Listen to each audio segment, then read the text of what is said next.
Hello दोस्तों, welcome to Tutologic. I hope everyone is doing well.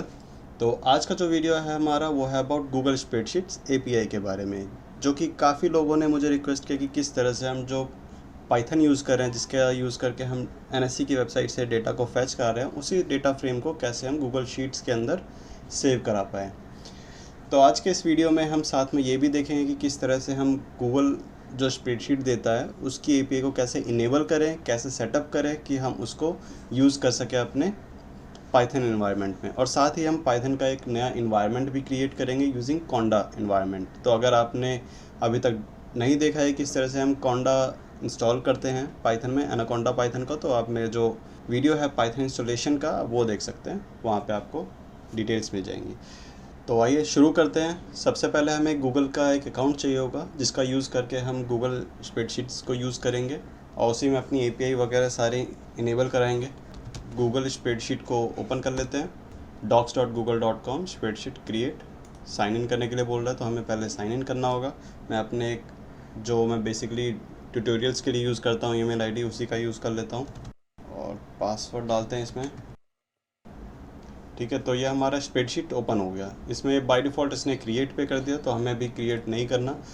वैसे अगर आपको आईडी चाहिए ऑलरेडी क्रिएटेड स्प्रेडशीट का, तो मैं बता देता हूँ कि आईडी यहाँ से ये उठाना है, एडिट से पहले और डी के बाद वाला। ये हमारी गूगल स्प्रेडशीट की आईडी होती है जिसका यूज़ करके हम किसी भी स्प्रेडशीट को पाइथन के थ्रू ओपन कर सकते हैं और उसमें कुछ भी काम कर सकते हैं।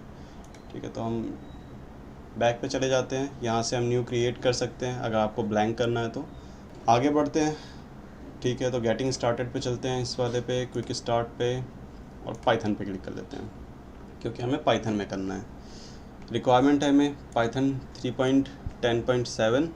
ओके, तो हमें एक नया इन्वायरमेंट भी चाहिए होगा पाइथन का, बिकॉज कुछ डिपेंडेंसी इशू ना हो जाए। इस वजह से मैं क्या करता हूँ कि एक अलग से इन्वायरमेंट क्रिएट कर लेते हैं। कोंडा क्रिएट -n, नाम क्या देना है हमें इसमें, जी शीट। ओके, इसमें हमें क्या चाहिए, पाइथन चाहिए। तो पाइथन इसमें इंस्टॉल कर देगा बाय क्रिएटिंग जी शीट एक इन्वायरमेंट बना के। ओके, ये बोल रहा है कि हमें ये सारे पैकेजेस इंस्टॉल करना है और करंट वर्जन, ठीक है, ये तो अलग है। कोंडा इंस्टॉल्ड, तो पाइथन 3.11.4 इंस्टॉल होगा इसमें। ठीक है, देते हैं, जो कि हमारे पाइथन 3.10.7 से आगे का है। Setup your environment to complete. ठीक है, इनेबल एपीआई करना है हमें। पहले तो एक हमें प्रोजेक्ट बनाना होगा गूगल क्लाउड के अंदर। पे क्लिक करते हैं, साइन इन है हमारा यहाँ पे। ठीक है, go to create a project. Google cloud के अंदर हमें एक प्रोजेक्ट क्रिएट करना है, country India. Okay, I agree. मैं पहली बार यूज़ कर रहा हूँ, इस वजह से ये पॉपअप आया था। अदरवाइज़ अगर आप इसे ऑलरेडी पहले भी यूज़ कर रखे होंगे तो वो पॉपअप नहीं आएगा। बेसिकली अब हमें यहाँ पे एक प्रोजेक्ट बनाना है, तो जी शीट्स नाम से एक प्रोजेक्ट बना लेता हूँ मैं। ऑर्गेनाइजेशन, ठीक है, क्रिएट। तो हमारा एक प्रोजेक्ट यहाँ बन जाएगा और इस जगह ड्रॉप डाउन में वो प्रोजेक्ट का नाम आ जाएगा। ठीक है, तो जैसे ही आपका प्रोजेक्ट क्रिएट होगा ये स्क्रीन ओपन हो जाएगा, जो कि डैशबोर्ड है आपके प्रोजेक्ट का। जो भी आप यहाँ से सिलेक्ट रखेंगे, अगर मल्टीपल यहाँ पे प्रोजेक्ट्स हैं आपके तो उसे आपको सिलेक्ट करना होगा। जैसे अभी यहाँ पे जो क्लिक करेंगे तो ये सिलेक्ट हो गया। ठीक है, इसकी ये इन्फॉर्मेशन है। पेमेंट इन्फॉर्मेशन आपको तब ऐड करने की ज़रूरत है जब आप कुछ ऐसे एपीआई को यूज़ करते हैं जो कि पेड है। ठीक है, तो हमारा प्रोजेक्ट हो गया क्रिएट, इसकी ज़रूरत नहीं है। Okay, setup environment, enable API, इस पर क्लिक करते हैं। ये अपने आप ही प्रोजेक्ट के अंदर ओपन हो जाएगा जहाँ पे हमें एपीआई को इनेबल करना है। अगर यहाँ पे आपका जी शीट जो आपने प्रोजेक्ट बनाया था वो सिलेक्टेड नहीं है तो इसे सिलेक्ट कर लेना आप, इस पर क्लिक करके यहाँ पे। ठीक है, उसके बाद फिर आपको यहाँ पे नेक्स्ट पे क्लिक करना है। उसके बाद फिर इनेबल करेंगे आप, तो आपका जो एपीआई है गूगल शीट्स का वो इनेबल हो जाएगा यहाँ पे। ठीक है, तो जैसे ये इनेबल होगा यहाँ पे इनेबल ये ग्रे हो जाएगा, मतलब कि आप इस पर अब दोबारा क्लिक नहीं कर सकते। इसको ही बंद कर देते हैं। तो जैसे ही आपका एपीआई इनेबल होगा उसके बाद आपको फिर इसमें वो ऑथ कंसेंट भी देना होगा कि भाई जब भी आप पाइथन के थ्रू स्क्रिप्ट को रन करें तो आपके पास ऑथराइजेशन हो आपके अकाउंट की कि आप उससे गूगल की किसी स्प्रेडशीट को एडिट कर सकें। ठीक है, तो इसे ओपन करते हैं क्लिक करके। तो यहाँ पे आपको कुछ भी करने की ज़रूरत नहीं है, आप सिंपली क्रिएट कर दीजिए। ऐप का नाम दे देते हैं जी शीट्स, और इसके बाद फिर जो ईमेल आईडी जिससे आपने अभी लॉगिन किया है तो यहाँ पे आप ईमेल आईडी सिलेक्ट कर लीजिए। लोगो वगैरह देने की ज़रूरत नहीं है इसमें, डोमेन की ज़रूरत नहीं है। डेवलपर कॉन्टैक्ट इन्फॉर्मेशन आप सेम अपनी ईमेल आईडी दे दीजिए। ठीक है, इसके बाद आप सेव एंड कंटिन्यू पे क्लिक करिए तो स्कोप का ऑप्शन आएगा। स्कोप पे हमें कुछ भी करने की ज़रूरत नहीं है, आप सिंपली सेव एंड कंटिन्यू करिए। इसके बाद यहाँ पे जब ऐड यूज़र का ऑप्शन आ रहा है यहाँ पे आप अपने ईमेल आईडी को दोबारा से ऐड कर दीजिए। बिकॉज जो ईमेल आईडी यहाँ पे ऐड होगी आप उसी का यूज़ करके इस ऐप को एक्सेस कर सकते हैं, इस एपीआई को एक्सेस कर सकते हैं। ठीक है, तो ये ईमेल आईडी ऐड हो गई, सेव एंड कंटिन्यू पे क्लिक करते हैं, समरी आ गया, बस अब बैक टू डैशबोर्ड पे जाते हैं। सारी चीज़ें ठीक है यहाँ पे। अब क्या बोल रहा है कि भाई ये ऑथ कंसेंट हमारा हो चुका है, अब हमें क्रेडेंशियल्स को जनरेट करना है जिसका यूज़ करके हम लॉगिन करेंगे। यहाँ पे हमें क्रिएट क्रेडेंशियल्स पे क्लिक करना है और ऑथ क्लाइंट आईडी पे क्लिक करना है। एप्लीकेशन टाइप डेस्कटॉप ही रखना है बिकॉज पाइथन यूज़ कर रहे हैं हम, डेस्कटॉप हो गया। यहाँ पे लिख देते हैं हम पाइथन क्लाइंट क्रिएट। तो ये हमारा ऑथराइजेशन टोकन्स हैं, इसको हमें डाउनलोड करना होगा बिकॉज इसी का हम यूज़ करेंगे जो जेसन फाइल जनरेट होगी। इसको मैं डेस्कटॉप पे अपने जी शीट्स नाम से फोल्डर में सेव कर लेता हूँ। ठीक है, नाम क्या रखना है हमें इसका, क्रेडेंशियल्स। ठीक है, तो ये जेसन फाइल हो गई सेव, ओके करते हैं। यहाँ पे ऐड हो चुका है, तो बस हमारा ऑथराइजेशन का काम हो गया कंप्लीट। अब देख लेते हैं हमारा जो पाइथन हमने इंस्टॉलेशन पे लगाया था वो हुआ कि नहीं। हो गया, ये बोला एक्टिवेट करना है हमें जी शीट को, इन्वायरमेंट को, तो इस कमांड को रन करना होगा। तो जैसे हम इसे रन करेंगे जी शीट्स यहाँ आ गया, मतलब कि हम अब जी शीट्स के अंदर हैं। अब हमें यहाँ पे इंस्टॉल करना है पैकेजेस को, जो कि है ये वाली। ठीक है, तो इसे कॉपी कर लेते हैं और यहाँ पे पेस्ट करके एंटर कर देते हैं। इस इन्वायरमेंट को यूज़ करने का फ़ायदा ये होता है कि अगर कुछ डिपेंडेंसी इश्यूज़ होती हैं, जैसे कि मैंने देखा है कई लोगों ने कमेंट किया कि उनका पहले तो ठीक चल रहा था कोड बट बाद में फिर वो सही से नहीं चल रहा था, कुछ इशू आने लग गया, तो वो बेसिकली डिपेंडेंसी इशू की वजह से होता है। अगर आप कुछ ऐसा प्रोजेक्ट बना रहे हैं जो कि बिल्कुल अलग है आपके नॉर्मल इन्वायरमेंट से, तो आप उसका एक अलग से इन्वायरमेंट क्रिएट करें और उसके अंदर उस प्रोग्राम को रन करें, उसकी डिपेंडेंसीज उसी इन्वायरमेंट के अंदर इंस्टॉल करें, जिससे कि अदर प्रोग्राम के साथ कंपैटिबिलिटी इशू ना हो। पैकेज इंस्टॉल हो गए सारे, साथ में हमें पेंडस लाइब्रेरी भी चाहिए होगा, टेप इंस्टॉल पेंडस। ठीक है, तो पेंडस लाइब्रेरी भी हमारा इंस्टॉल हो चुका है। तो अब हम अपने फोल्डर में चले जाते हैं जहाँ पे हमने टोकन को सेव किया था, जो अभी हमने डाउनलोड किया जेसन फाइल को, वो था हमारा क्रेडेंशियल्स फाइल डेस्कटॉप पे जी शीट नाम से। ठीक है, तो इसको हम कोड में ओपन कर लेते हैं। तो हमारा VS कोड हो गया है ओपन, इसमें हम फाइल बना लेते हैं। ये credentials.json फाइल है जो कि अभी हमने जनरेट किया था। हमें एक फ़ाइल बनाना है अपने पाइथन स्क्रिप्ट के लिए। फ़ाइल का नाम रख लेते हैं gsheets_app.py। ओके, अब इसके अंदर हमें कुछ लाइब्रेरीज़ को इंपोर्ट करना है, जिससे हम इंपोर्ट कर लेते हैं यहाँ से quickstar.py फाइल से।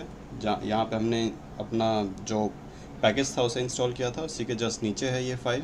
स्कोप तक कॉपी करते हैं और इसको हम इस जगह डाल देते हैं। अब जो ये स्कोप है रीड ओनली, जैसे कि आपने देखा था कि हमने जब OAuth जनरेट किया था तो उस टाइम पे अपने आप ही ये कुछ फाइल्स क्रिएट करता है ऑथराइजेशन के लिए, जिसमें से एक है स्प्रेडशीट्स ओनली एंड एक है रीड ओनली वाली फाइल। ठीक है, तो हमें रीड ओनली, अगर हमें बस रीड का टास्क परफॉर्म करना है तब हमें इसकी रिक्वायरमेंट है, अगर हमें राइट भी करना है तो हमें स्प्रेडशीट्स ऑथराइजेशन की ज़रूरत है। तो इसको यहाँ तक कर लिया हमने। अब मैं सोच रहा हूँ कि इस चीज़ को मैं डाल देता हूँ अपने एक क्लास के अंदर, बिकॉज इस मॉड्यूल को मैं अगर कहीं और अगर यूज़ करना चाहूँ तो आराम से फिर यूज़ कर सकता हूँ उस केस में। तो क्लास जी शीट डेफ इनिट के अंदर हम इसको रख लेते हैं।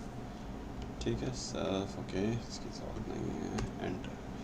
इसके बाद अब हमें क्या चाहिए होगा, अब हमें चाहिए होगा कि जो क्रेडेंशियल्स है हमारे पास उससे हमें टोकन जनरेट करना होगा। टोकन क्या है, जिसमें हमारा रिफ़्रेश टोकन और एक्सेस टोकन वगैरह होंगी। तो उसको जनरेट हम कैसे करेंगे, उसको हम जनरेट करेंगे क्रेडेंशियल्स का यूज़ करके, और इसे बस हमें एक ही बार परफॉर्म करना होता है फॉर स्पेसिफिक स्कोप।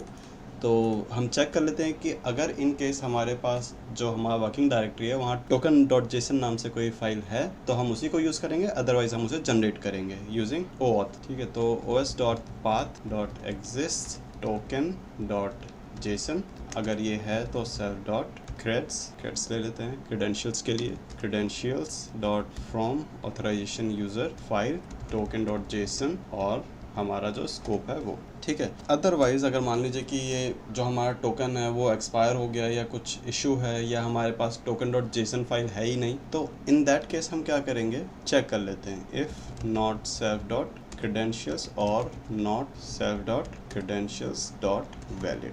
अगर ये वैलिड नहीं है या क्रेडेंशियल्स है ही नहीं, मतलब कि हमारे पास ये टोकन फाइल ही नहीं था, इन दैट केस हमारे पास सेव डॉट क्रेडेंशियल्स डिक्लेयर नहीं होगा। तो हमारा पहला जो इफ़ का पार्ट है ये उसके लिए है। और अगर ये फाइल हमारे पास अवेलेबल है बट वो वैलिड नहीं है तो उसके लिए हम ये वाला चेक कर रहे हैं, ठीक है। तो इस केस पे यूज़र को लॉगिन करना होगा, जो जीमेल का जो अकाउंट है उस पे जाके हमें लॉगिन करके इसे ऑथराइजेशन देना होगा। तो करते हैं if save dot creds and save dot creds dot expired. अगर ये एक्सपायर्ड का केस है तो save dot creds dot refresh token. अगर हमारे पास रिफ्रेश टोकन है तो in that case save dot creds dot refresh. हम रिफ्रेश कर लेंगे जो हमारा टोकन है उसको। अदरवाइज हम क्या करेंगे, जनरेट करेंगे स्टार्टिंग से installed app flow from line secret file. और ये सीक्रेट फाइल हमारी क्या है, credentials.json। ओके, इसमें अब हमें स्कोप भी देना होगा कि किस स्कोप के लिए हम जनरेट कर रहे हैं। ये flow equals to save dot creds equals to flow dot run local server port equals to 0, ठीक है। तो अब हम क्या करेंगे, with open token dot JSON writing mode में एज टोकन, और टोकन के अंदर हम राइट कर देते हैं अपने क्रेडेंशियल्स को टू जेसन फॉर्मेट में, ठीक है। तो इससे हमारा जो टोकन डॉट जेसन फाइल है वो भी बन जाएगा। तो ये सारा हमें बस इनिशियलाइजेशन में करना है। तो जैसे हम इस क्लास को इंपोर्ट करेंगे कहीं पे भी और इसका एक ऑब्जेक्ट बनाएंगे, ये चीज़ें अपने आप चेक करेगा और क्रेडेंशियल्स क्रिएट कर देगा, ठीक है। अब हमें स्प्रेडशीट को बनाना है। अगर हमें एक नया स्प्रेडशीट बनाना है तो उसके लिए अब हम एक फंक्शन बना लेते हैं, डेफ क्रिएट सेल्फ, और फाइल का नाम क्या देना है, नेम और टाइटल रख, ठीक है। Try service equal to build के अंदर हमें देना होगा शीट्स वर्जन 4 और क्रेडेंशियल्स जो होगा हमारा सेव डॉट क्रेड्स। अब इसको कर देते हैं पहले तो। अब इसके बाद हमें जो स्प्रेडशीट बनाना है उसकी प्रॉपर्टीज़ डिक्लेयर कर लेते हैं। जैसे स्प्रेडशीट इक्वल टू प्रॉपर्टीज़, इसमें हमारा टाइटल जो कि नाम होगा इसका वो। अब यहाँ हम इस सर्विस को एग्जीक्यूट करेंगे और फाइल क्रिएट करने की कोशिश करेंगे, ठीक है। तो service dot spreadsheets dot create हमें क्रिएट करना है। बॉडी के अंदर जाएगा हमारा जो स्प्रेडशीट की प्रॉपर्टीज़ है वो, और फील्ड्स जो है आईडी, स्प्रेडशीट की जो आईडी होगी वो रिटर्न कर देगा यहाँ पे डॉट execute, ठीक है। तो इसको हम स्प्रेडशीट के अंदर ही ले लेते हैं बिकॉज उसके अब बाकी आगे ज़रूरत होगी नहीं, तो उसी का यूज़ कर लेते हैं। अब यहाँ पे हम रिटर्न करा देते हैं स्प्रेडशीट की आईडी को, spreadsheet dot gate sheet ID. तो यहाँ से ये रिटर्न हो जाएगा। अब एक्सेप्शन को हैंडल कर लेते हैं, http एरर एस या ex, अब print an error occurred ex, ठीक है। और यहाँ से रिटर्न करते हैं हम एक्सेप्शन को। सिमिलरली अब हमें फाइल बना तो लिया और यहाँ से हमें इसकी जो स्प्रेडशीट की आईडी है वो भी मिल गई। अब हमें करना क्या है यहाँ पे, अब हमें यहाँ पे इसमें डेटा को पुट करवाना है। तो डेटा को कैसे इसके अंदर सेव कराना है आइए वो देखते हैं। तो डेटा को अपडेट कराने के लिए दो तरीके से हम करा सकते हैं गूगल स्प्रेडशीट में। एक होता है नॉर्मल सिंगल सेल के लिए अपडेट और एक होता है हमारा बैच अपडेट। यहाँ पे हमें बैच अपडेट की जरूरत है बिकॉज अगर हमने एक एक सेल को अगर कराते हैं अपडेट या इवन एक एक रो को भी अगर अपडेट कराते हैं, इन दैट केस भी ये काफ़ी लेंथी प्रोसेस हो जाएगा बिकॉज हमारे पास 600 रोज होंगे और उसको एक एक करके अगर हम आइट्रेट करके करें तो हर एक रो में अगर 1 सेकंड का भी टाइम लगता है बिकॉज इंटरनेट पे हम इसका वर्क कर रहे हैं तो 600 सेकंड तक का ये लूप चलेगा।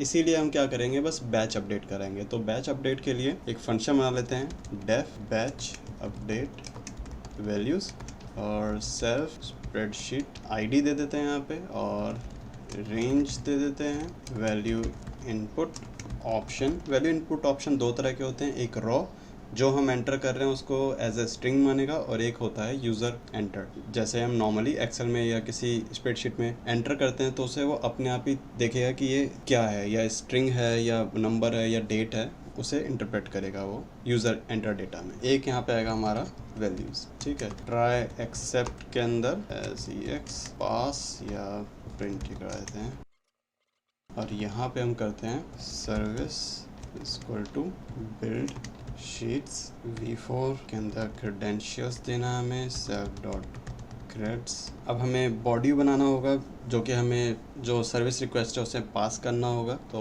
बैच अपडेट के लिए बॉडी कुछ इस तरह से है, value input option value input option जो हम देंगे वो रॉ या यूज़र एंटर्ड। इसके बाद दूसरा ऑप्शन आएगा हमारे पास डेटा। डेटा हम क्या अपडेट करा रहे हैं, लिस्ट ऑफ डिक्शनरी या लिस्ट डिक्शनरी फॉर्मेट कह लीजिए आप इसको, डिक्शनरी फॉर्मेट में कराएंगे हम। डिक्शनरी फॉर्मेट हमारा होगा रेंज, जिसमें हम रेंज का नेम देंगे, और दूसरा होगा हमारा वैल्यूज़ दे देंगे। ठीक है, अब इस बॉडी को पास करना हमें service dot spreadsheet dot values dot patch update spreadsheet ID equals to, फिर इसके बाद बॉडी के अंदर हमारा बॉडी चला गया, इसको फिर एग्जीक्यूट करा देते हैं। अब प्रिंट करा देते हैं कितनी वैल्यूज़ को हमने अपडेट किया है इसके अंदर। तो इसे इस तरह से कराएंगे, cells updated dot format result हमने अभी यहाँ पे चाहिए, result dot get total updated cells. ठीक है, तो ये हो गया, और साथ में हम इसे चाहें तो रिटर्न भी कर सकते हैं जो हमारा रिज़ल्ट आएगा। ठीक है, आइए इसको चेक कर लेते हैं कि यहाँ तक ये दोनों फंक्शन सही चल रहे हैं कि नहीं। If name equals to main G sheet equal to G sheet या शीट इक्वल्स टू, फिर यहाँ पे शीट डॉट क्रिएट करेंगे हम NSC ऑप्शन चेन नाम से एक फ़ाइल बनाते हैं जो कि रिटर्न करेगा हमारा SID स्प्रेडशीट आईडी को, और इसी स्प्रेडशीट आईडी का यूज़ करके हम अपडेट कराएंगे प्रिंट SID स्प्रेडशीट, एंड इसके बाद शीट डॉट बैच अपडेट। क्या करना है हमें अपडेट, यहाँ पे हमें अपडेट कराना है SID देंगे सबसे पहले, तो उसके बाद फिर रेंज देना है। रेंज मैं देना चाहता हूँ A1 से B2 तक अपडेट हो जाए, और वैल्यूज़ क्या होंगी, वैल्यूज़ हमारा लिस्ट होगा।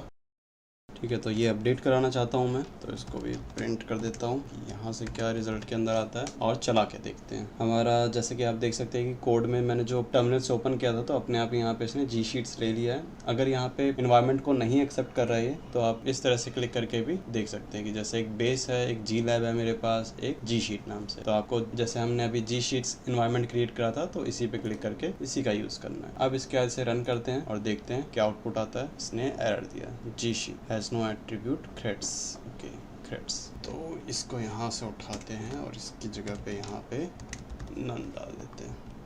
ठीक है, ठीक है, तो ये URL आ गया। इस URL को हमें ओपन करना है ऑथराइजेशन देने के लिए।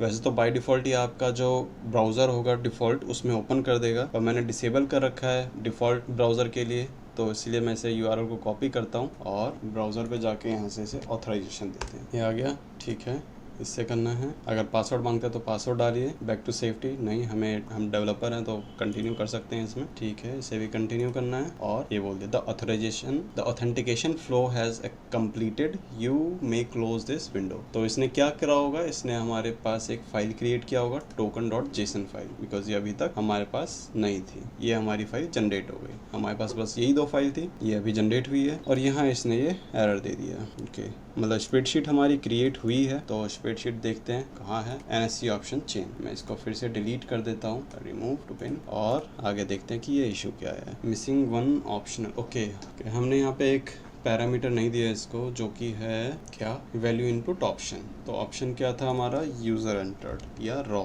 कुछ भी कर सकते हैं। रॉ करते हैं सिंपली, और फिर से इसको रन करते हैं। क्लियर कर देता हूँ टर्मिनल को।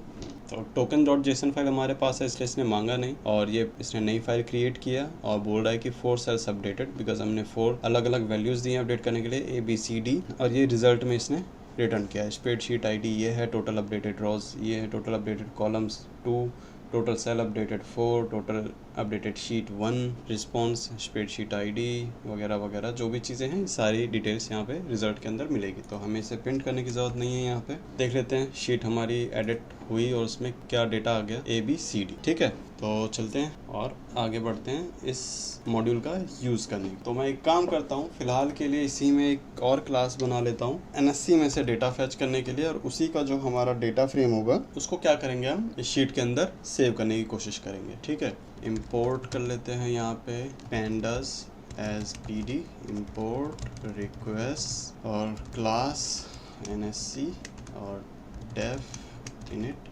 हम एक ही फाइल के अंदर दो अलग अलग क्लास भी बना सकते हैं, तो कंफ्यूज मत होइएगा यहाँ पे। अगर आप चाहें तो इसे अलग फाइल के अंदर भी बना सकते हैं कॉपी पेस्ट करके। self dot session equals to request dot sessions dot session, इसके बाद self dot session dot headers हमें चेंज करना होगा। यूज़र एजेंट हमारा आएगा, यहीं से मिल जाएगा, इंस्पेक्ट नेटवर्क रिलोड, ठीक है कोई सही, बस एक रिक्वेस्ट से हमें यहाँ से ये कॉपी पेस्ट करना है।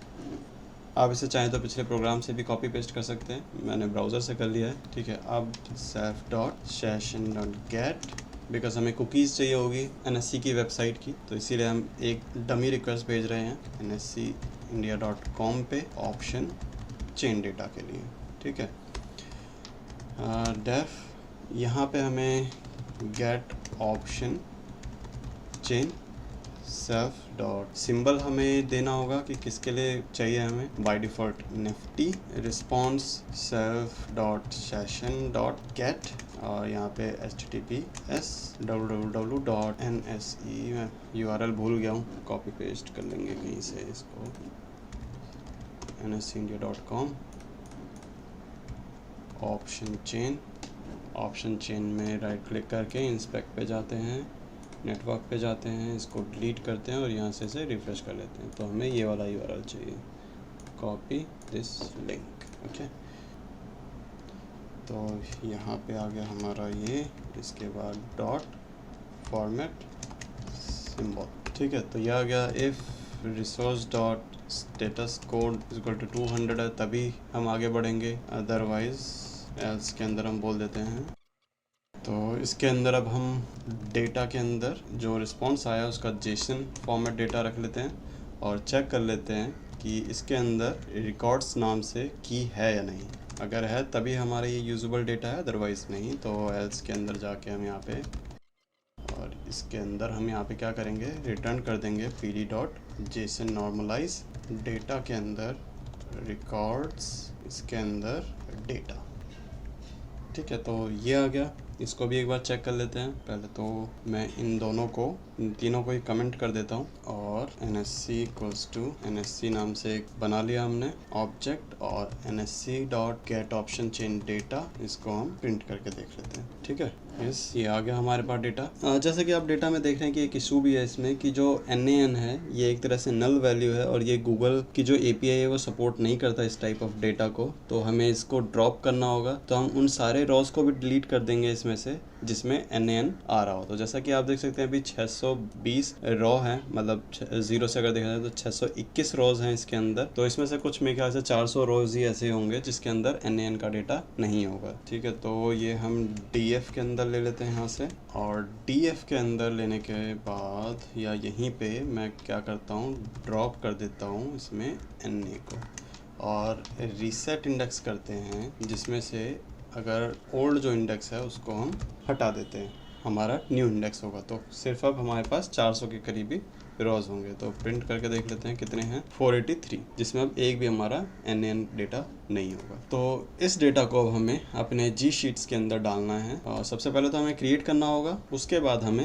अपडेट करना होगा। अपडेट करने के लिए हमें पहले आइटरेट करना है अपने डेटा फ्रेम पे रॉ बाय रॉ, और उसको एक कंसोलिडेटेड डेटा फ्रेम क्रिएट करना है लिस्ट ऑफ लिस्ट टाइप का। जो हमारा पेंडस डेटा फ्रेम है डायरेक्टली हम उसको सेव नहीं कर सकते हमारे G शीट्स के अंदर, तो वो भी देखते हैं कैसे करेंगे। तो डेटा नाम से एक लिस्ट बना लेते हैं, और इसको हम अपेंड करेंगे फॉर लूप के अंदर, for raw in df.iter tuples. अब आइटर टपल क्या करता है, ये हमें टपल्स देगा हर एक रॉ का विद इंडेक्स और नेम ऑफ द कॉलम। तो हमें इंडेक्स तो चाहिए पर नेम नहीं चाहिए, तो नेम को कर देते हैं हम फॉल्स, ठीक है। अब क्या करते हैं यहाँ पे हम डेटा डॉट अपेंड, इसके अंदर अपेंड करेंगे हम लिस्ट ऑफ रॉ। अब फाइनली जब हम आ जाते हैं तो हमें एक्सेल के अंदर क्या क्या चाहिए डालना है, हमारा जो ये डेटा के अंदर, डेटा लिस्ट के अंदर जो डेटा होगा वो सिर्फ हमारी वैल्यूज़ होंगी, उसमें हेडर्स नहीं होंगे। तो हमें पहले हेडर्स को अपडेट करना है। कॉपी कर लेते हैं इस रो को और यहाँ पे पेस्ट करते हैं इस लाइन को, और इस पे तो हमें क्या देना है, इस पे हमें देना होगा list of df dot columns. तो इससे हमारे कॉलम्स चले जाएंगे रॉ, ठीक है। अब हमें ये भी देखना है कि इसमें टोटल नंबर ऑफ कॉलम्स कितने होते हैं, तो टोटल नंबर ऑफ कॉलम्स है हमारे 40 और 40 आई गेस होता है हमारा AO। ये हमारे सिर्फ एक लाइन के अंदर आएगा क्योंकि हमारे पास इतना ही डेटा है, क्योंकि हम सिंपल एक हेडर्स अपडेट करा रहे हैं। सेम इसी लाइन को कॉपी कर लेता हूँ मैं नीचे और इसमें करते हैं हम 2, क्योंकि पहले लाइन में तो हमने हेडर्स डाल दिया, दूसरे लाइन से स्टार्ट करते हैं और यहाँ करते हैं हम len ऑफ df प्लस में 1, बिकॉज एक रॉ हमने इंसर्ट कर चुके हैं वहाँ। अब यहाँ अगर हम चाहें तो इसे रॉ भी कर सकते हैं और चाहें तो हम यूज़र एंटर्ड भी कर सकते हैं। चलिए मैं यहाँ पे इसे रॉ रहने देता हूँ और यहाँ पे इसको यूज़र एंटर्ड कर देता हूँ, ठीक है। और इसके बाद यहाँ पे हमें सिंपल ऐसे डेटा भेज देते हैं, लिस्ट ऑफ लिस्ट। चला के देखते हैं शीट अभी हमारी है तो नहीं है कोई सी भी शीट। Save and run. कुछ एरर है आइटर टपल्स में, नहीं, ओके।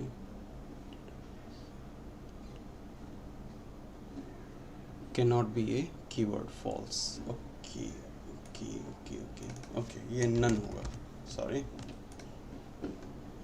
तो क्लियर कर देते हैं इसको और फिर से रन करते हैं।